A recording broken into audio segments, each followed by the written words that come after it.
Still is a thing. Still on top.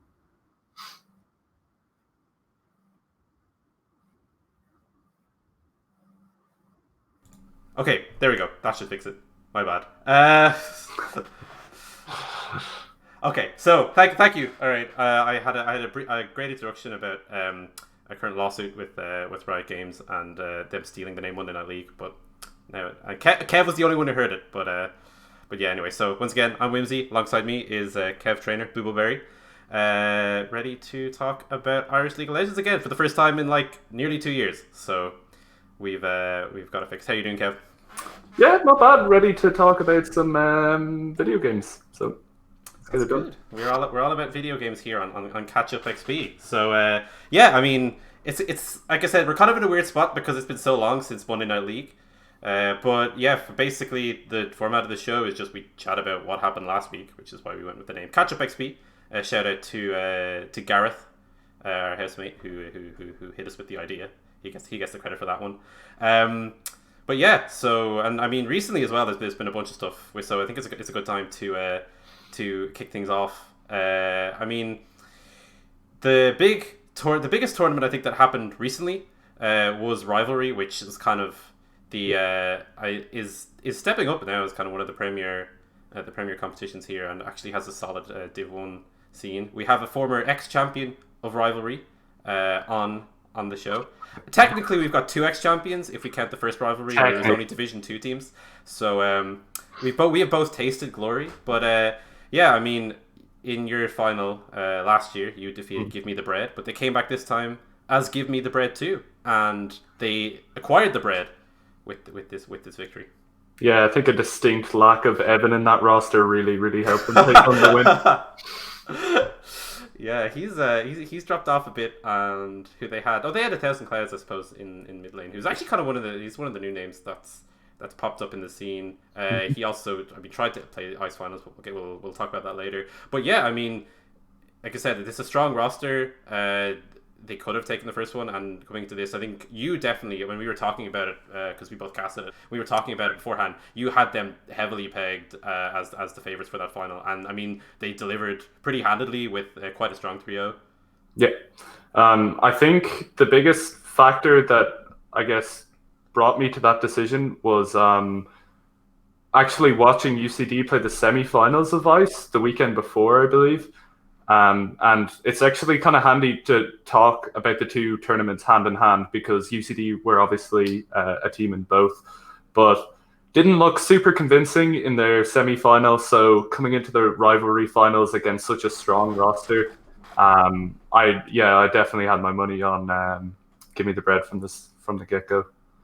Yeah, one of the interesting things about Give Me the Bread is the fact that they have legendary talisman mid laner, Disco Dano, playing at the AD carry position, and he had a fantastic performance in the final, especially Game 3, proving that he is in fact a major multi-role talent, also an interview talent, as he showed us towards the end of the stream.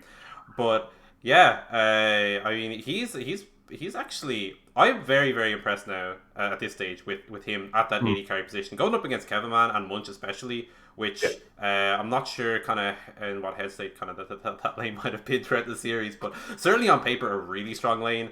And I think Dano performed. Yeah, I think Dano really showed up. And even the previous tournament, he did play AD carry as well against Ogrim Ravia, my own team, in the finals. And you know, I feel like at that stage he was still kind of getting a grasp of the role, but he really came into this tournament showing a good knowledge of that and definitely having a lot bigger of a champion pool. But to go alongside that, I think the highlight player for me of that series was actually Mark Gaffo. I thought he had an insane performance across all three games. And he hasn't really played in much tournaments recently. Like, he played, you know, the odd Div 1 tournament in the past like year or two, but before that he was playing Div 2 kind of consistently. But yeah, Mark Affo showed up huge in that tournament and really played well. They just dominated the lane phase for the most part of all three games, so it was really good to watch. Yeah, very. I mean, he's kind of been building a reputation, I think, as a good support player, and it's actually cool to see. I mean, I know Blaze has stopped playing, but we always seem to have like those kind of standout supports. I'm not going to say UK, but we've had a. I wouldn't say me either. No. But yeah, so I like. I mean, like you said, he's had a very good series. Another player I would like to highlight, I think, is Rengus in that top lane because I mean he's like I said, I've seen him miss out on these victories for so long, so it was actually cool to kind of see him get a win there. Obviously, I think it was DGF that he won back when he was playing with Phelan. Right. Correct. Yeah. I know my knowledge of that isn't 100% because I was doing the Fortnite that weekend, but yeah, so it's always cool to see Rengus win, especially because he's been so dominant, specifically in the top lane, especially now with Dizzle not really competing in these tournaments. And you denied him last time, but it's true. Had to be done. You and Adam Mumura. Of course, although he's a tough player to best, but yeah, I mean it's always cool to see Rengus, and especially after that UKLC experience, to come back, and I think it's just a good team to watch. I think Unibread too, like you said, just individual talent across the board. UCD, I was surprised that they entered with their college roster, but I mean they did very well. They came out at the first of the group stage, first seed. Is it just a case of Kevin Mann and Munch just doing? I think Costa, I guess, the players with the experience doing most of the work, or is it a bit more well-rounded than that? So just to touch on having, I guess, the same roster for the Ice tournament and the rivalry. So that can complicate things in terms of organizing games. You have players, who might not be fully available all the time, and you're trying to get them to get in scrims, to get in practice, to play solo queue, but also to play the matches themselves. But I think it's actually a really good idea because the more and more practice you get with one roster, obviously the stronger you're going to be. So I think it was a really good idea to sign themselves up for both tournaments, to kind of strengthen that kind of teamwork and communication that they need for that.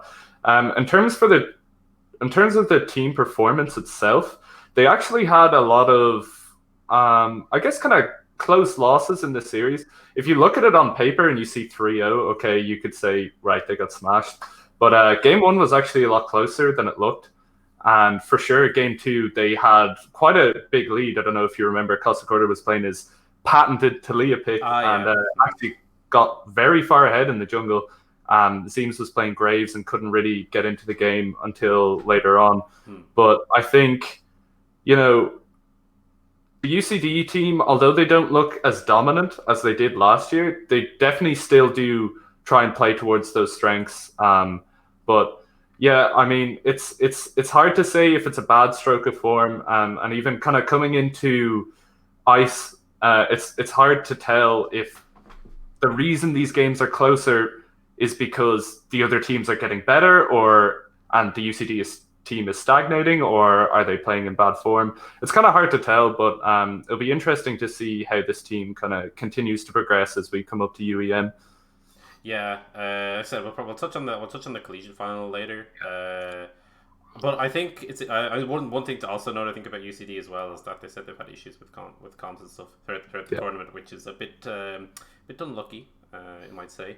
But, wouldn't be like them to build. Yeah, I mean they are a team famed for their stellar mental, as opposed to everyone else. But it's like I said, I'm interested to see. I may as well touch on a bunch of what happened over the course of rivalry, because like I said, this is the first episode and we're kind of just coming in. Another one of the teams I think that actually had a good run, better than I expected, I think, was actually Ferocity. Like the boomer team at the tournament, you could say, actually managing to make semi-finals and took a game off of Give Me the Bread 2, which was, I mean, as an old man myself, it was cool to see. I said I really didn't expect much out of them, especially with them all swapping roles. But I think towards the end of the tournament, they were a team that kind of found their footing a bit and were able to really put up a good show against the eventual winners of the tournament. I think it's really nice to see, especially for, I guess, the kind of newer players joining the community. They mightn't even know who these players are, because these were these were the gods when I joined the scene. You know, when I was playing back in Div 2 on little old SG before the jackets. So it's really nice to see the guys get back into the game and throw together these rosters and actually do well in the tournament, show that they have a wealth of experience and they can put the newer teams to the test. Yeah, definitely. We're curious as to maybe. See, the thing is, I always think what would have happened if they just all played their old roles. But then I suppose first all you have two mid laners. Although Hell is another player who seems like a bit of a I suppose Stark has also just played top lane for like a while, so that's probably what they do. Well, he had that collegiate turn. He went to UEM and played top lane and popped off, right? He forced Big Chus out of top lane just so he could take it over, which is a task in itself, mind you. Yeah. I suppose. Who knows what went on behind closed doors in that team, but say nothing about it. But in any case, I mean, like I said, I'm really curious to see, but at the same time, it kind of just depends on how much they've been playing those roles in general. Like I said, I didn't really keep track of what they were playing in solo queue. It was just kind of a case of what they were going with for the tournament. Yeah. But yeah, I mean, I think Stark and Hell especially were two players who had who played really well throughout, which was pretty cool. Although Stark's always consistent in any case. But yeah, that was interesting to see. Aside from that, I think a lot of the kind of tournament ran as you would have expected. I'll let you say your piece now, Kevin. If the previous rivalry winners before last weekend, Ogre were to match up against the current Give Me the Bread roster now, just to break down, Kev, can you explain who's on Ogum Revia for us here? So Ogum Revia, right, has been named the best team to ever exist in Irish League of Legends. So it had Adam, hey guys, it's Mura in the top lane. It had Costa Corda, who never tilts. We had Old Man Moot holding down the mid lane with 90 years of experience, Whimsy. He's played some call him the Master Uguay of Irish League of Legends. It's true. He's played specifically the mid role for 90 years. Hasn't even played support once. Then of course the double threat, the Kev and Kev bot lane, the highlight of old SG. So we would definitely smash them 3-0, I'm pretty sure. Yeah, I could definitely see John solo killing 1,000 Clouds about 6 times in lane. True. I mean, name a single time Rengus has beat Moo in lane. You can't. You know? So they just get dusted off. True. We'll see. Like I said, I think I'm I was sad because I'm pretty sure I didn't even catch that final when it happened. But yeah, it was a really late series. I don't think it went to game 5.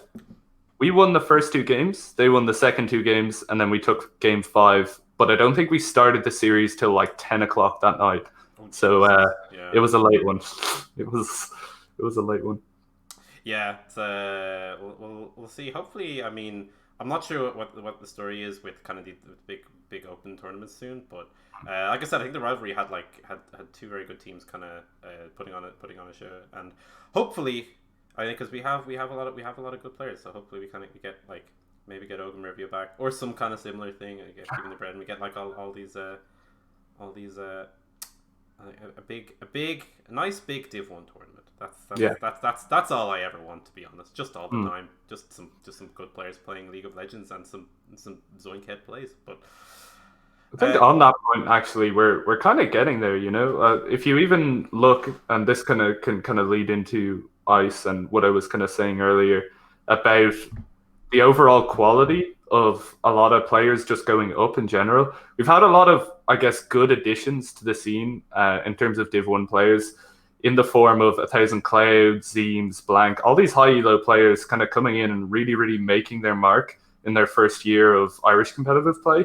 So I think for sure in the next kind of couple months to a year, we're going to see a surge in Irish League of Legends. Nice word. I think it's actually cool. I actually want to touch on that a little bit later when we talk about the Rebel solo queue. But yeah, it has been great to see. I think it's been a lot of new names come in, and I think it actually is really revitalizing I've been harping on the last few months about the rebirth of Irish League of Legends, for better or for worse, but definitely for better. But let's look at Ice, kind of one of the things that's held us over through the darker ages. So as you said, UCD kind of had the same team, and this time they went up against DCU. So getting a bit of revenge against Rengus, I think, as he was on that DCU roster. UCD managing to take 3-0. Bit of a weird series because DCU started with 1,000 Clouds, who was clearly having internet issues. They subbed him out, subbed in Pokemon Moon, and changed up the lineup a bit, and actually put on a good show in games 2 and 3. But I think a lot of that might have been just UCD giving them a bit extra, and I think when it came down to it, in every game, UCD were always able to close it out when it really mattered, and that led to the 3-0.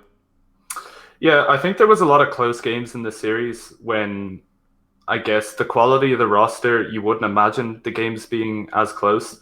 I think DCU drafted quite smart in the first game.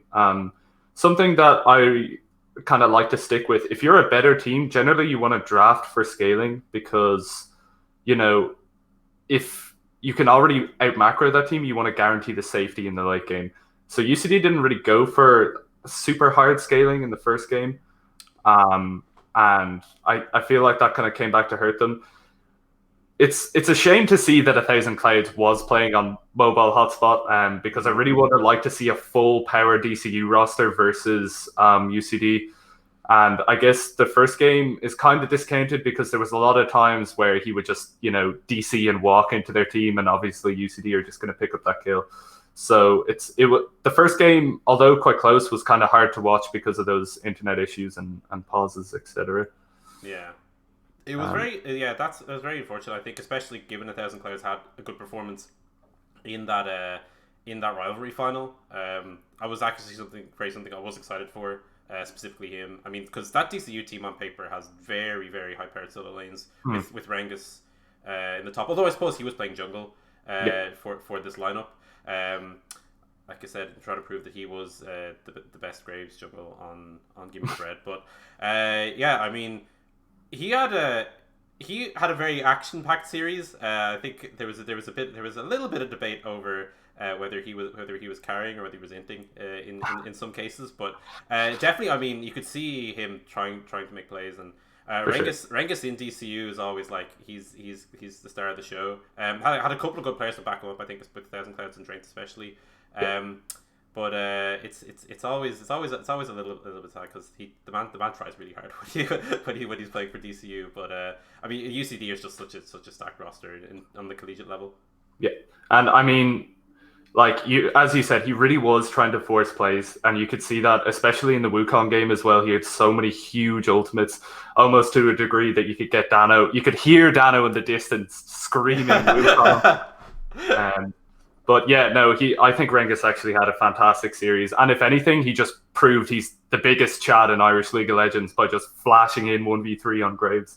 But I guess one of the things that you don't really see in the game itself, but will be a huge issue for DCU moving forward with Rengus graduating, is, I guess, the amount of knowledge and macro and comms that he brings to that team. He's a great late game shot caller. I've played on teams with him before, and he really, really takes control of the team and just knows the entire map like it's a chessboard.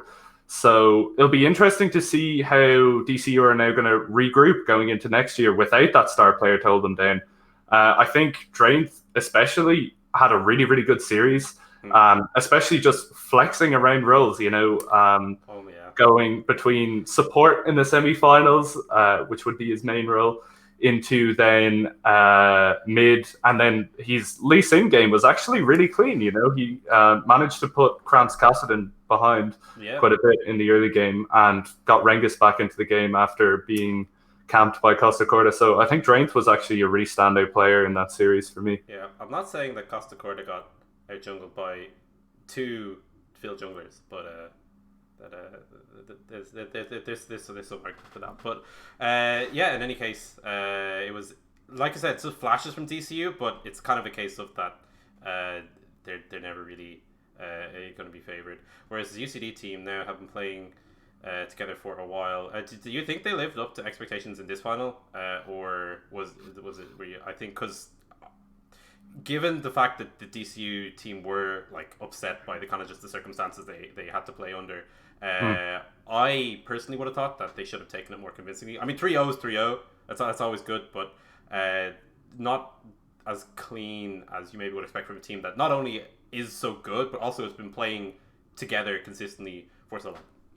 And, playing together, of course, is a good thing if your mental's good, but if it's not great. And I think that was one of the biggest factors for UCD. They were probably just a bit mental boom for playing two different tournaments at the same time, especially coming off the loss from the rivalry finals.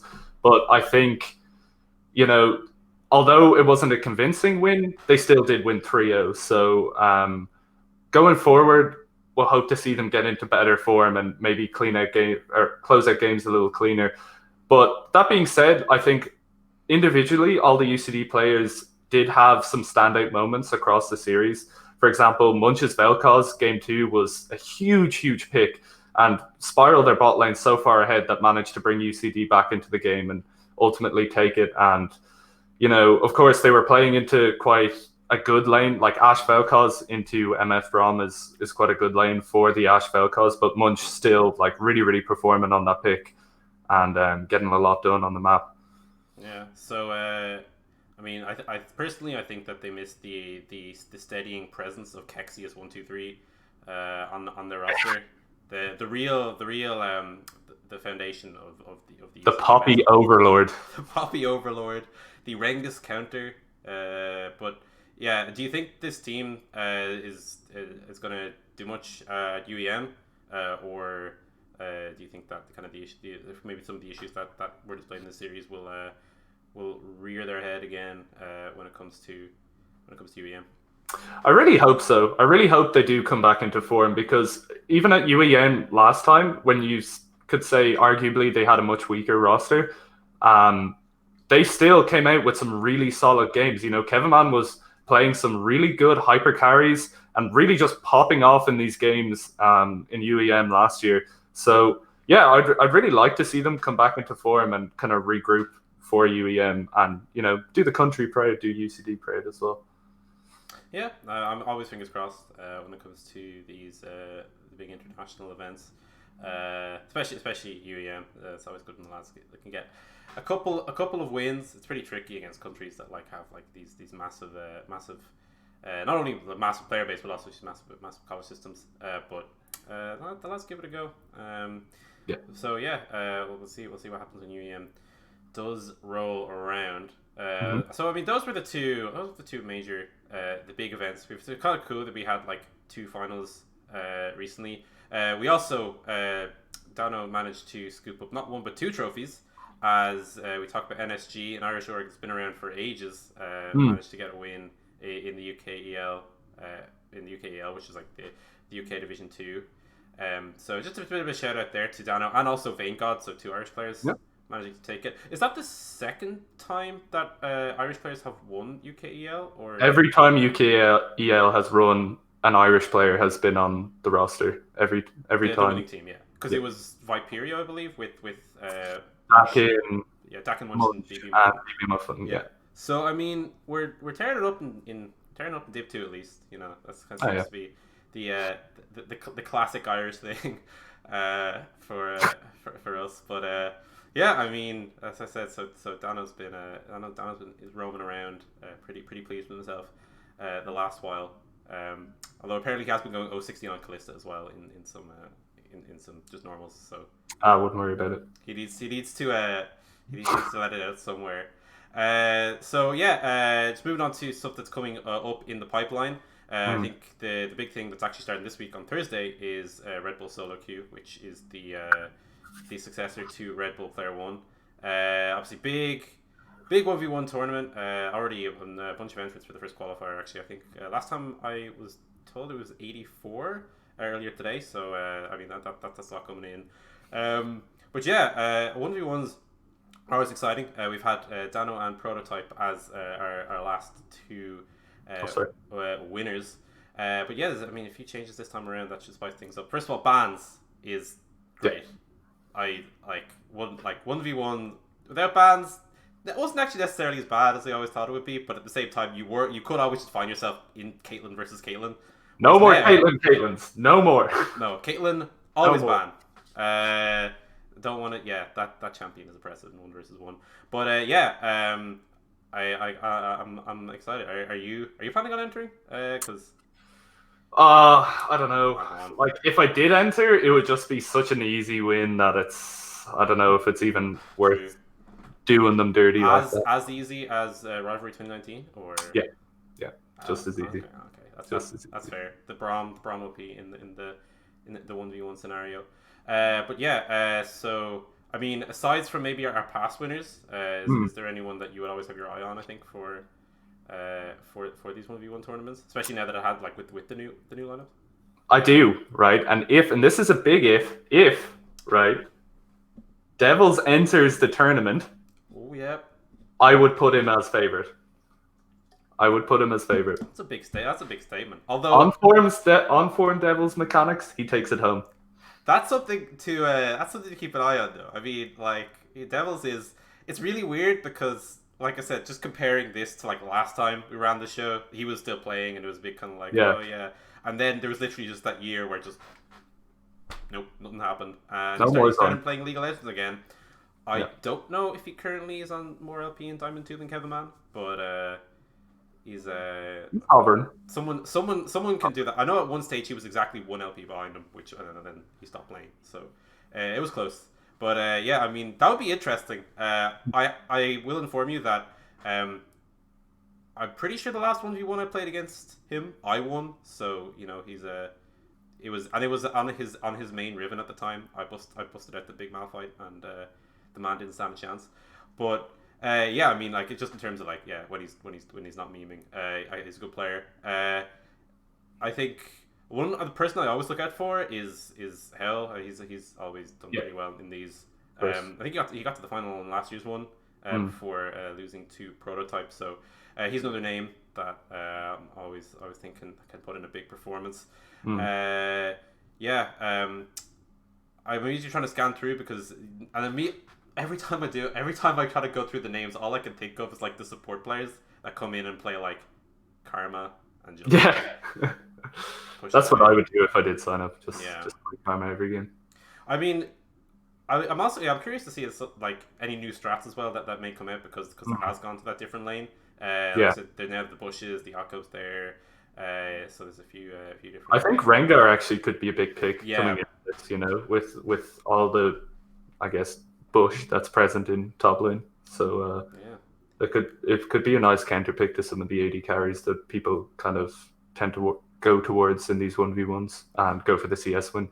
But yeah, Rengar could be a nice counter to that. So hopefully we'll see a little bit of that. See a bit of spice. Know that when it comes to Rengar top, I think Zizzle was the guy for it. But of course, unfortunately, he's from Germany, so he cannot enter. I saw someone shout out Mark Gaffo in chat, and after seeing Mark Gaffo play Yumi 1v1 yesterday, I wouldn't be confident. But if you want to support him, then feel free to. I mean, the man, I suppose he's a mid and support. He can do a bit of both, so it's true. Yeah, but yeah, I'm certainly excited for it. Once again, guys, you want to sign up? Red Bull Solo Queue, look it up. It should bring you to the sign-ups. First qualifier is on the 16th, so in 3 days' time. I just have to check the date there. And the second one is on the 23rd, and you come the top 8 of either of those, I believe. You qualify for the finals, which is pretty cool and something to keep you on while we're all on lockdown. I was just playing a lot more League on the lockdown in general. It's kind of I was playing League, then I got to Gold, and I was like, all right, it's TFT time. Especially with the recent TFT tournament. That was especially with the recent TFT ad, just pulls you towards the game. That's It's such a pop. I wish I could play on the stream, but that would I'd have to get that sorted. But so we kind of blitzed through all the current stuff right now because we're kind of getting used to being back in the swing of things for running these shows. We'll do a Q&A segment at the end, but might just chat for a little while longer. about the current state of Irish League of Legends. So compared to 2 years ago, one of the weirdest things I noticed was that back then I remember one of the more infamous episodes of Monday Night League was us flaming Dano after the whole E-Stars incident. Yeah. And now he's become such a consistent force, you could say, within the scene. Things have moved along since the show that has a stolen name. Yeah, no, I mean it's good to see, and I think as a kind of representation of that, like the signups for Rivalry this time round were huge. You know, there was a lot of people getting involved, and even just being a moderator in the group, just the amount of people that I'm, I guess, approving on a weekly basis, like the group is growing in that sense, and one of the, I guess, big flags for this is the amount of people posting looking for clash teams. I don't know if anyone else has noticed that, but I see a lot more people posting in Irish League of Legends now looking for an extra player or two or looking to make clash teams. So it's a good way of kind of bringing the community together, getting people playing again, getting people to know each other, and hopefully that'll lead on to some nice teams formed for the next big tournament to come up. Yeah. Return of SG, potentially. Possibly. Bring him back. Depends what the market's like. Yeah. If the market for jackets is there, SG's coming back, baby. Yeah, that's I mean, that's one of the weird things as well is, especially like you look at that rivalry tournament, and in the top six, so like in the teams that made playoffs, aside from Ferocity, who we kind of established was the boomer team of the tournament, I don't think anyone there was like playing Division 1 back in G Series, which I think was like the major LAN series. You kind of go to I was about to say the name of it, but I never will, as it kind of gives me PTSD. But that LAN in 2017 at the beginning. I mean, obviously yourself, like Same Gaming, that was the first time you guys were playing Division 1, and even then it was only you on the roster. So, well, you and yeah, actually, it was just yourself, because Kevin Man wasn't even playing that one.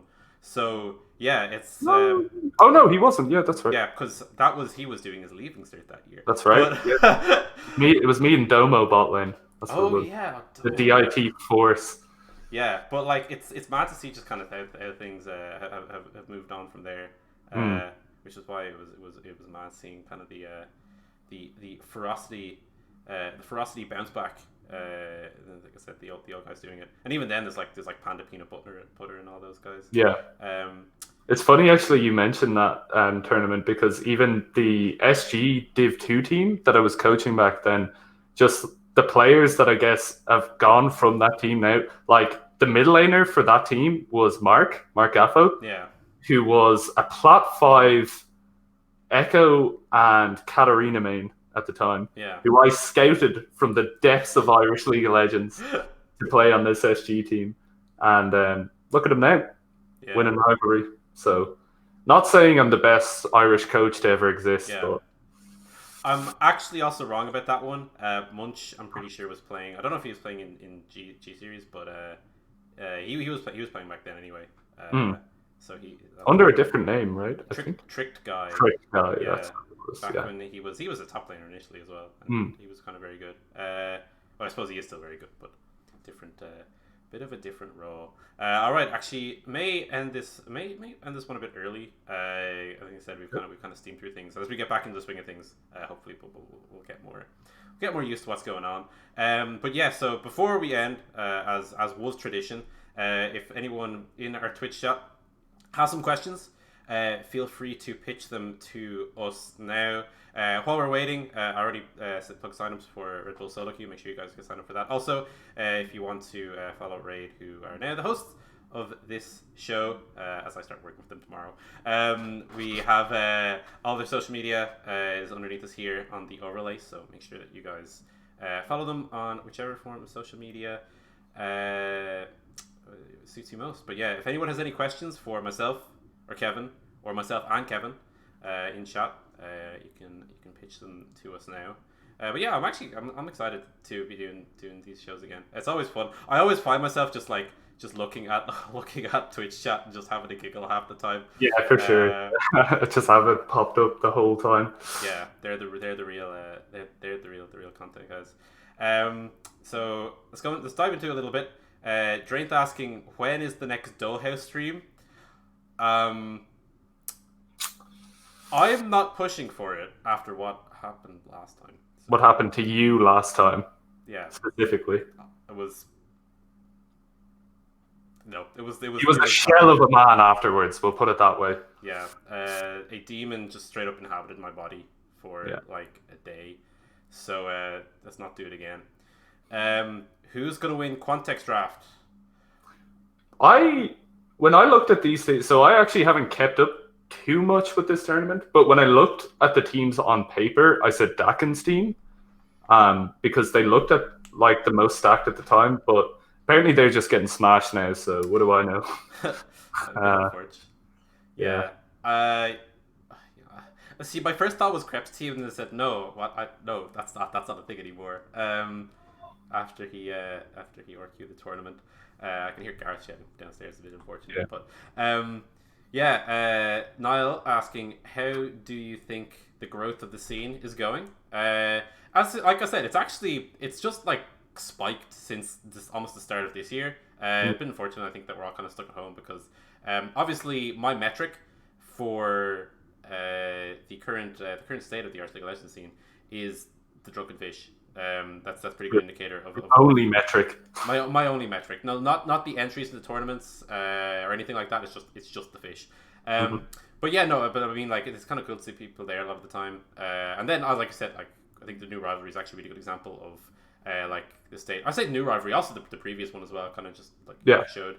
And then there's like tournaments like the Red Bull, like the last Red Bull player won that was pulling a lot of people in. Pickup League as well, like brought a bunch of people in. Like we've had like new players, like I mean Zeems and Ori, I think are two that I think came into a pickup league, and then like I said, also collegiate as well always adds a few new people in, which is really cool. So it's good to see, and I think we just need a few big tournaments to really to almost sate the interest that seems to be popping up. So I'm fairly optimistic. Yeah, I think I just agree with that. I think things are on the rise, and hopefully there's enough, I guess, tournaments and content, and as I said, like Clash definitely helps with that to keep people playing the game, keep them active, and that's how that's the only way it can grow, right? Is you keep people playing and additional people coming in as well. Yep. Will Dano finish Welcome to the Game tonight? No, definitely not. I just man, I'm worried he's gonna get captured again. But I would love to see him get killed by the serial killer. That's all I want. Yeah.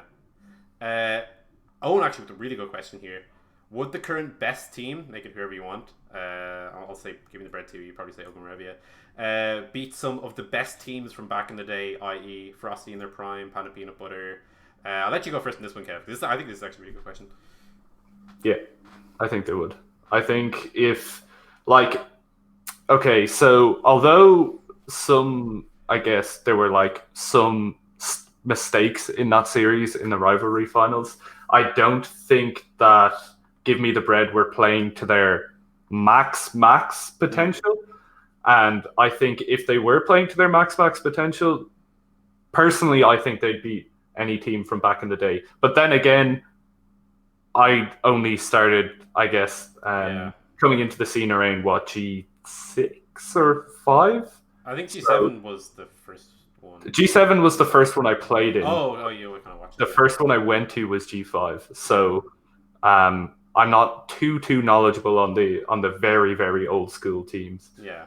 It's so okay, so first of all, I can probably a little longer answer this one. First of all, I think that Panda Peanut Butter just like straight up they just win all the time. That team was like that team was like, no matter what you have today, that team was just way too good when they actually played the game. Like the Boosh, especially the version with Sonic on the roster, like just not a chance. See, Ferocity, immediately my first thought would be that they would as well, but if you think about it, the Ferocity roster did end up being beaten by the end of their run. If you think back to DGF, they did end up losing to a team with current players. So like it was, I know obviously they had a couple of the UK lads over, but that was still a team with it was Rengus, BB Muffin, and Munch. Yeah. So I mean that kind of does go to show that that they're on like a level that is comparable, especially like when Dano in the mid lane. So I think on a level that's comparable is fair, but I'm after seeing Rengus actually pointed out in chat, and it's very true that the game is a lot different now. It's almost like a completely different game now than it was in say season 2 or 3. So it's kind of hard to compare in a lot of ways. You know, there's a lot more champions in the game now, which adds a lot more depth to draft. Completely different metas, and you know a completely different ranked system as well, right? You know, you don't know how Diamond nowadays equates to Diamond back then, so it is quite hard to tell in that sense. I mean, I think actually one thing that probably goes to show is that Boosh, I suppose he was like a challenger player, but at the same time, he literally had a champion pool of 3 champions. And what would happen is that teams would just have to ban all of his champions every game, otherwise he would just win. And then beyond that, that means as well that you have like literally like some of the other best players in the country like Coco and Sonic, I guess, like getting basically whatever they want. So, and they will win the game whenever they do that. Sonic especially was a weird one considering that he just won 2 lands and then like snaked NSG and disappeared off the face of the earth. A bit of a weird one. We have a few more questions in chat. I haven't looked back through. Well, one more question. When will CNF make its tremendous return? Now, if you don't know, back when I was in secondary school and I started playing League of Legends, we decided to make a team of players in our secondary school, which featured myself at support, I think, Owen, Drainth O'Brien at AD carry. Also had Tyg as well on the team as jungle.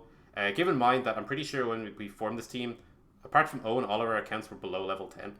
So it was we were a team full of potential that, for the most part, was never really realized. But you know, I mean, I think if we were just to sit down and boot camp for a month in this house, kick the rest of you guys out. Sure, I don't need a place to live, anyways. Yeah, I mean, right, like it's whatever. Yeah, I mean, I'm pretty sure that we could all hit challenger and probably make LEC. So that's my estimation anyway. I think we are out of questions for now. If anyone else has anything, actually, Crep just popped up with one. Yeah. Thoughts on Irish players / orgs performing well internationally, and will we have a breakout moment? Kev, you wanna? Well, we touched on earlier about NSG winning UK. Yeah. Yeah, that's it. Yeah, UK. So yeah, I mean we're performing well. I mean, in terms of LVP UK, there's no Irish players playing in that currently anymore. But when Rengus did play for Enclave, he did really well, in my opinion. He was like a really, really solid player, especially when Akali was meta. It was like you had to ban it off him every game.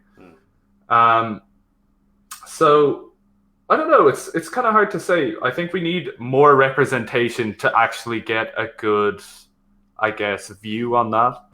Yeah. But hopefully, with NSG winning UKEL, maybe they can get into LVP, and maybe, or at least maybe those like players in Dano and Vanguard maybe getting scouted for another team in LVP UK, and yeah, I'd love to see some representation there. I'm a little, I don't know how misinformed I might be, but given how Rengus' split in UKLC went, I was actually a little annoyed because, like you said, I thought he played very well, and it seemed as if like there was a lot of people like rooting against him because. I mean, I guess like it was just like obviously all the UK players can be a bit clicky, I think a bit, but that was a bit. He got a bit unlucky because I think that his performance would have warranted at least another split in UKLC, and I think he got very unlucky with that. So, like you said, I think our top players could compete, especially if they put the time in to like really grind and stuff. I obviously it's very tough, I think, to get to like the level of these top teams where they're basically just like LEC players or like LEC players in waiting, but. I'd like to see them get a few more chances because I think a couple of players definitely deserve it. For sure. So yep, I think we actually got through a bunch there with the questions. That's always my favorite part when you get to kind of interact with people. Best Yumi Ireland, is that even a question? Well, it's Dano after yesterday's 1v1. Oh yeah, sorry. Actually, yeah, no, we have a new Best Yumi Ireland. Um, yeah, Dano is the ultimate kitten after that matchup. All right, I think we're gonna leave it there. Again, thank you everyone for tuning in. First of all, if you want to follow me on Twitter or Twitch, above there is where we're looking. If you want to follow Kev on Twitter, that's his tag. On Twitch as well is actually Just SG_Boobleberry. Yep. I play a lot of Pokemon and he plays a lot of Legend of Zelda. So we're Nintendo household. Yeah, Nintendo household. It's pretty cool. Yeah, I mean, and then Gareth plays Smash and Tommy. He'll find something. But, He's there. He's there. We'll get him. We'll get him playing Mario at some stage. But there's one more question because I want to ask this one. Our house's Resident League tier list. Well, Gareth number 4. Yeah, because he plays Jin. that's true. I've seen Tommy play Clash, so he's number 3. And then it's me or it's you, Kev. I think we both know which one it is. Obviously, so me number 1. Yeah, me number 1, Kev number 2. Yeah, all right, that's how we're going. But so yeah, you smashed Tommy that time in QCon playing Pantheon top into his Gangplank. Yeah, so I'm pretty sure when I played Clash with him on the same team as him, it actually intimidated him so much, which was why his mythic went so bad. But we'll sort that out. But yep. So once again, guys, thank you for watching. Like I said, we already did the plugs. We'll be back next week with episode 2 of this. It's been fun to be back, and we will keep probably talking about Rebel Solo Queue and how that went and a few other things. So thank you guys for tuning, and we'll see you all next week.